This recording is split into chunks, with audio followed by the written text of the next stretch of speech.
Hola a todos, soy Astro, y hoy no vamos a contar una historia, vamos a diseccionar una leyenda forjada en fuego, traición y una voluntad inquebrantable. Nos adentraremos a una epopeya donde la estrategia es un arma de doble filo, cortando tanto al enemigo como al que les grima, donde la libertad exige un tributo de sangre inocente y culpable por igual, y donde el alma de un supuesto héroe se desintegra con cada victoria.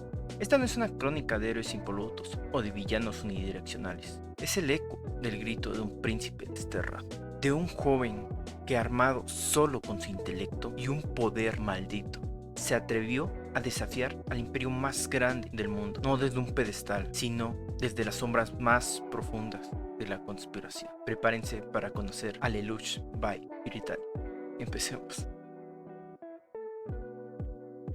Todo imperio se construye bajo las cenizas de otro. Cuando las invencibles legiones de Nightmare Frames del Sacro Imperio de Britannia aplastaron a Japón, rebautizándolo como el Área 11, no solo nació una colonia subyugada, nació una generación marcada por la humillación y la pérdida.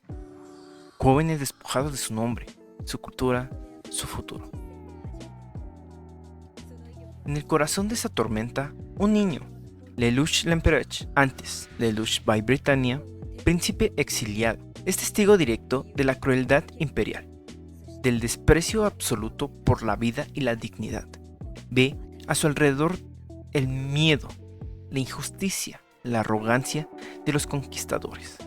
Ve a su hermana Nunnally ciega, lisiada por un atentado terrorista que encubriría las intrigas de la corte imperial, un ataque que también le arrebató a su madre. Es aquí donde el pensamiento de Herbert Marcuse se vuelve carne y hueso. Marcuse nos habló del ser humano unidimensional, alienado y oprimido por una sociedad tecnológica y represiva que ahoga la individualidad y la crítica. Lelouch es el producto brillante, sí, pero irrevocablemente fragmentado por el trauma, por el abandono de un padre emperador que lo considera muerto, y por la impotencia absoluta ante un sistema que devora a los débiles.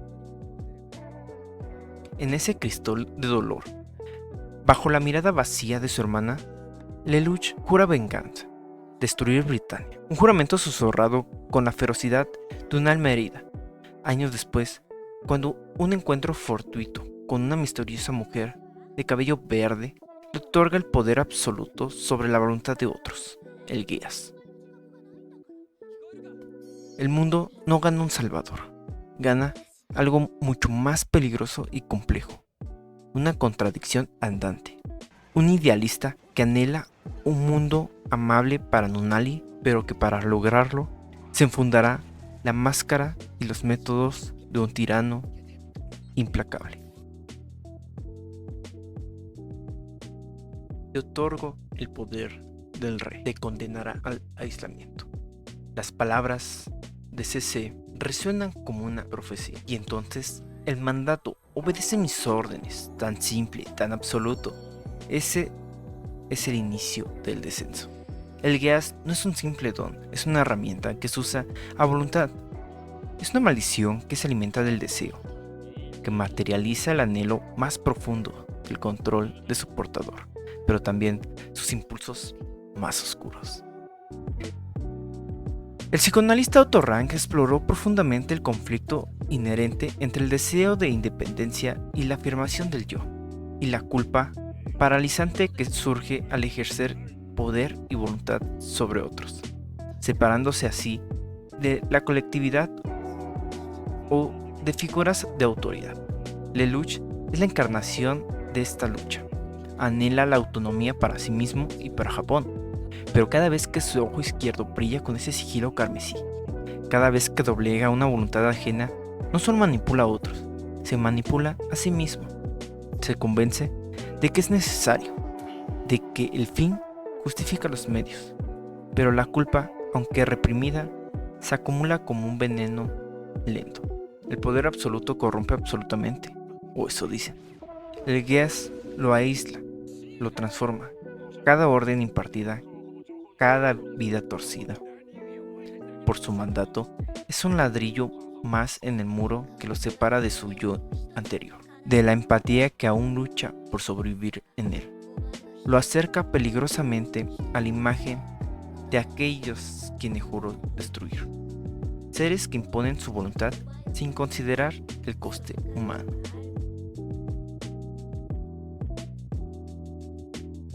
Ante la magnitud de su tarea y la naturaleza de su poder, Lelouch comprende que no puede actuar como sí mismo. Necesita un escudo, una leyenda, y así nace Zero. No es solo un disfraz con una máscara y una capa dramática. Es una construcción psicológica meticulosa, una estrategia de guerra total.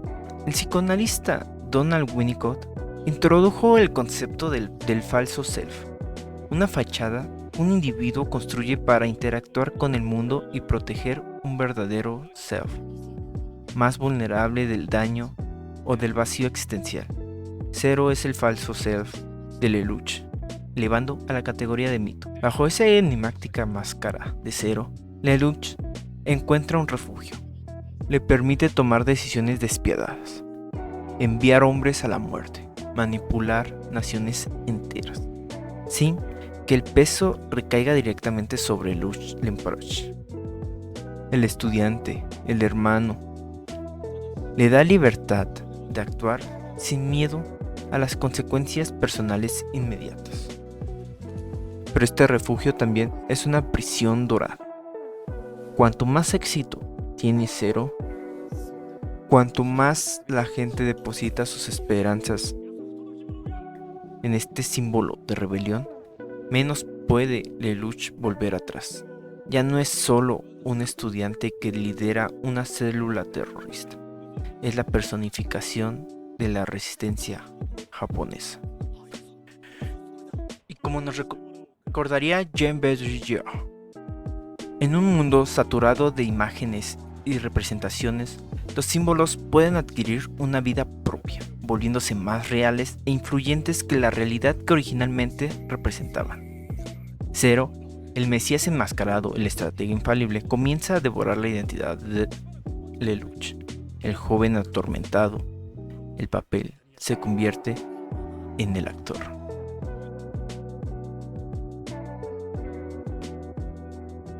En este gran tablero de guerra y revolución, existe una pieza que es a la vez el mayor potencial aliado de Lelouch y a la vez su adversario más doloroso. Susaku Kurugi, su amigo de la infancia, ahora un soldado de honor de Britania. Susaku es el reflejo invertido de Lelouch, la otra cara de una moneda manchada de sangre, donde Lelouch ve un sistema podrido que debe ser destruido desde fuera a cualquier coste. Susaku, atormentado por sus propios pecados pasados, cree fervientemente en la posibilidad de reformarlo desde dentro, en la redención a través del servicio y el sacrificio personal, sin recurrir a la violencia que engendra más violencia. Su conflicto es una encarnación de la eterna batalla filosófica. Podremos ver a Susaku con su fe inquebrantable en las reglas y en el valor intrínseco de cada vida, acercándose al pensamiento de Manuel Levinas, quien enfatizaba la ética fundamental que surge del encuentro cara a cara con el otro, la responsabilidad ineludible hacia el prójimo. Lelouch, en cambio, se convierte en el discípulo de Maquiavelo. En fin, un mundo mejor para Nunnally, la liberación de Japón, justifica los medios, por muy crueles que estos sean. Su amistad forjada en la inocencia perdida de su niñez se convierte en el campo de batalla más íntimo y desgarrador de la guerra. Cada encuentro es una herida, cada debate una tortura. El efecto genuino que sienten uno por el otro se ahoga bajo el peso de sus decisiones irrevocables y sus ideologías opuestas. Se buscan, se necesitan, pero están destinados a enfrentarse, dos estrellas fugaces en trayectorias de colisión.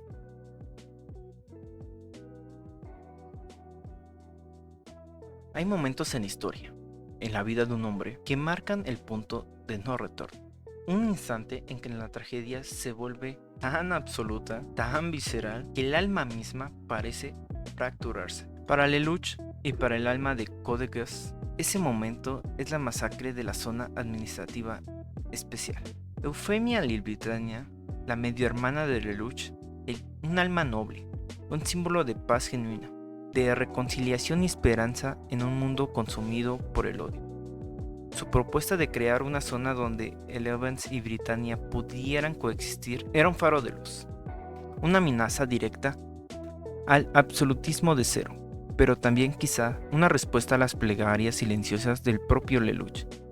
Y es precisamente en el momento en que una solución pacífica parece posible, cuando la tragedia golpea con crueldad de un adiós sádico. Un Geass que evolucionó más allá de su control, una broma macabra pronunciada en el peor momento posible.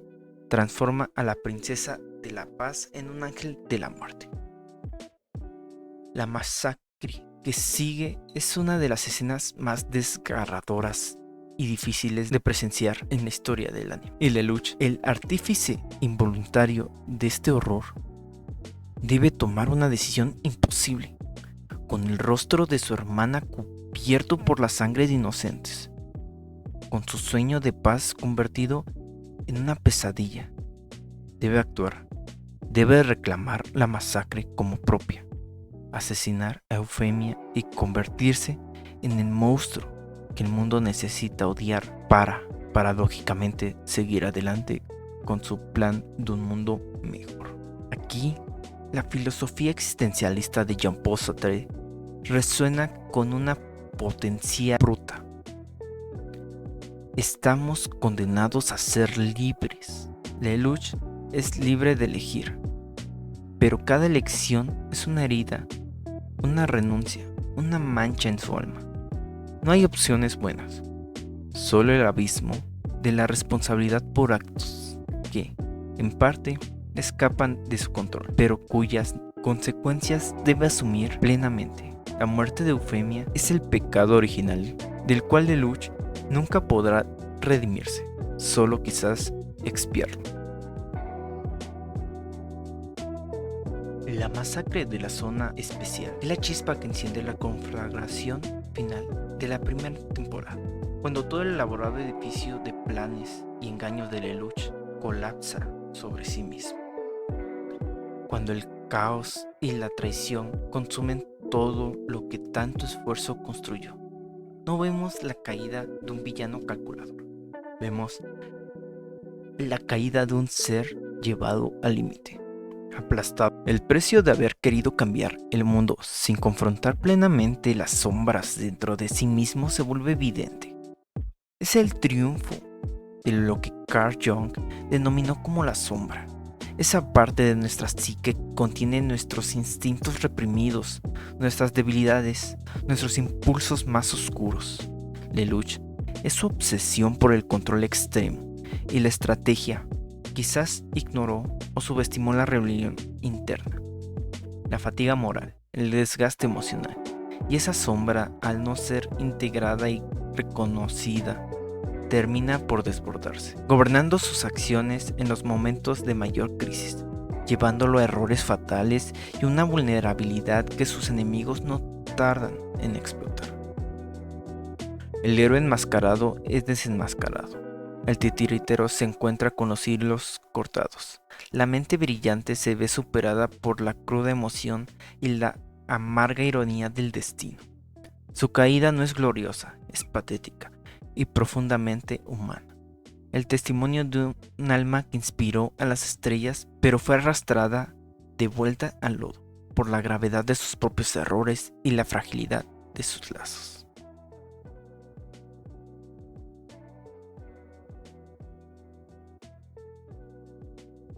La primera muerte de Lelouch no fue física, sino un asesinato de la memoria, una aniquilación de su ser. Al inicio de R2, lo encontramos como una marioneta con los hilos cortados, o más bien reconfigurados por el mismo imperio, que juró destruir. Su mente ha sido reescrita, su pasado como Zero, enterrado bajo una fachada de normalidad estudiantil. Pero la verdad como un espectro insistente, siempre encuentra la manera de regresar. Cuando Sisi lo arranca de esa amnesia forzada, Lelouch no renace completo. Lo que emerge es un eco, un estratega aún más afilado, pero también más cínico, más consciente de la futilidad y crueldad del juego en el que participa. Su yo se ha desintegrado y recompuesto, dejando cicatrices invisibles. Ya no hay rastro del idealismo juvenil. Solo queda la fría determinación de un titiritero que conoce el precio de cada movimiento. Y sin embargo, a pesar de esta fragmentación, a pesar de sentirse a veces como un fantasma de sí mismo, sigue adelante. Aquí resuena con fuerza el eco de Viktor Frankl y su logoterapia, la búsqueda del sentido incluso en las circunstancias más deshumanizantes. Lelouch ha perdido mucho de sí mismo, pero su porqué sigue ardiendo con una llama oscura. Nunnally sigue siendo su faro, aunque ahora lejano y complicado. Los caídos en su nombre exigen que su sacrificio no se en vano, y la promesa de un futuro diferente, un mundo donde la tiranía no reine, lo impulsa a través del lodo y la sangre. Pero cada decisión táctica, cada alianza y traición necesaria para avanzar, lo alejan más de la persona que alguna vez fue, o que soñó ser. Es un viaje hacia el poder que es, simultáneamente un viaje hacia la autodestrucción de su identidad original. El estratega consume al hombre. Y así llegamos al acto final, al plan maestro, la jugada definitiva de un genio acorralado por su propia creación, el Zero Requiem. Habiendo conquistado el mundo, Lelouch by Britannia, el 99º emperador del Sacro Imperio de Britania, se convierte deliberadamente en el catalizador de su propia destrucción. Se transforma en el monstruo definitivo, en el tirano absoluto que el mundo entero puede odiar y temer. Es un performance macabro a escala global. Cada acto de crueldad, cada purga, cada ley draconiana está meticulosamente diseñada para enfocar todo el resentimiento de toda sed de venganza del planeta en una sola figura, la suya. Se convierte en aquello que juró destruir, un déspota para que a través de su muerte el mundo pueda renacer, purgado del ciclo del odio y represalia. La filósofa y mística Simone Weil escribió extensamente sobre el concepto del sufrimiento voluntario, la descreación del yo como una forma de amor puro y de conexión con una verdad trascendente. El Zero Requiem es la encarnación de esta idea. Lelouch no busca la gloria póstuma ni la comprensión, busca una paz duradera para el mundo, especialmente para Nunnally, aun si eso significa morir solo, vilipendiado por todos, incluso por aquellos a quienes más ama, incomprendido en su sacrificio final. La daga empuñada por su mejor amigo, Suzaku, ahora oculto tras la máscara de Zero, es el instrumento de esta redención a través de su aprobio, porque como Lelouch comprendió, el verdadero salvador, el arquitecto de un nuevo amanecer, a menudo debe ser aquel que desaparece en la sombra después de que su obra está completada, llevándose consigo todos los pecados para que otros puedan caminar hacia la luz. Su muerte es su mayor acto de creación.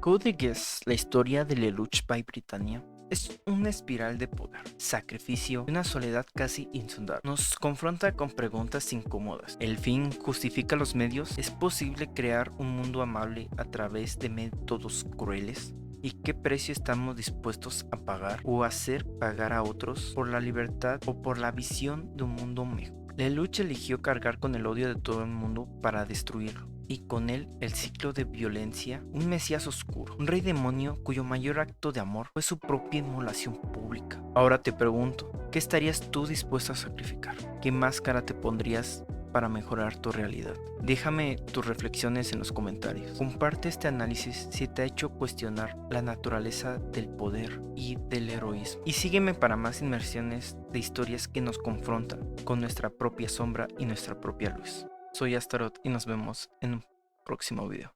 Hasta la próxima. Bye.